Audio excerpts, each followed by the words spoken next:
BTS.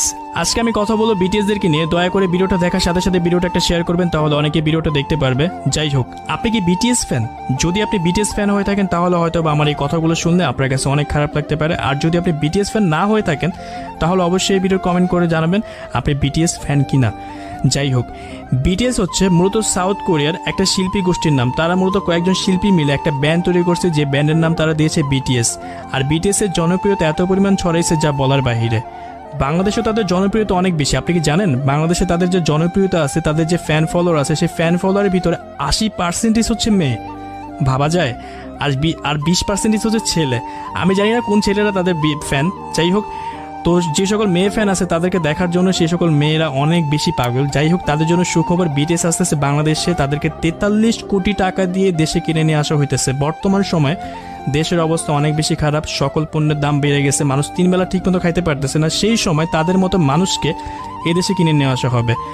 আর তাদেরকে দেখার জন্য প্রায় প্রতি টিকিটের দাম হবে 18,000 থেকে শুরু করে প্রায় 52,000 টাকা প্লাস। আপনি বুঝতে পারতেছেন? আর যে পরিমাণ মেয়েরা তাদের জন্য পাগল, তাদেরকে দেখার জন্য ঘর থেকে চুরি, চিন্তা, ডাকাতি সব কিছুই করতে পারবে। যাই হোক, সেটা তাদের ব্যক্তিগত ব্যাপার।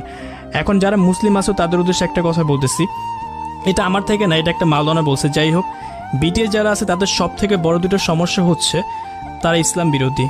তাদের গানের ভিতরে যে কথাগুলো লাগায় সেই কথার ভিতরে ইসলাম বিরোধী, আল্লাহ বিরোধী কথা বলে। হয়তোবা তোমরা বাঙালি অনেকেই আছে যারা তাদের কথা বুঝো না, তাদের গানের মিনিং বুঝো না। তোমরা হয়তোবা হুদ্দাই তাদের ফ্যান ফলোয়ার, তাদের গলার সুর ভাল লাগে বা তাদের দেখতে ভাল লাগে। কার কী কারণে ভাল লাগে আমি জানি না। কয়েকজন ফ্যান ফলোয়ার আছে তাদের গানের ভাষা বুঝো, গানের মানে বুঝো, আমি জানি না। তো সেইখানে আল্লাহ বিরোধী কথা বলা আছে, তারপর তোমাদের তাদের ভাল লাগে। যাই হোক, এরপর যদি তোমাদের তাদের ভাল লাগে সেখানে আমার আর কিছু বলার নাই। আমি একটা মুসলিম হিসেবে আমার যতটুকু বলার উচিত ছিল আমি ততটুকুই বলছি।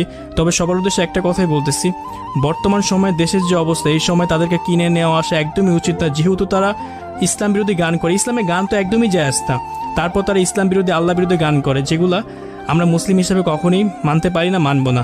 আর যে সকল ফ্যান ফলোয়াররা তাদের আসো, দয়া করে তাদের থেকে সরে দাঁড়াও। তোমরা তো মুসলিম, তোমরা তো মানুষ। যারা তোমাদের সৃষ্টিকর্তাকে নিয়ে বাজে কথা বলে তোমরা কেন তাদের সাপোর্ট করবে? যদি আমার কথা খারাপ লেগে থাকে তাহলে আমাকে মাফ করবা। আমি মুসলিম হিসেবে যতটুকু বলার আমি বলছি। আর যদি ভিডিওটা ভালো লেগে থাকে তাহলে ভিডিওটা অবশ্যই একটা শেয়ার করবে, তাহলে অনেকে ভিডিওটা দেখতে পারবে। এখনই শেয়ার করো।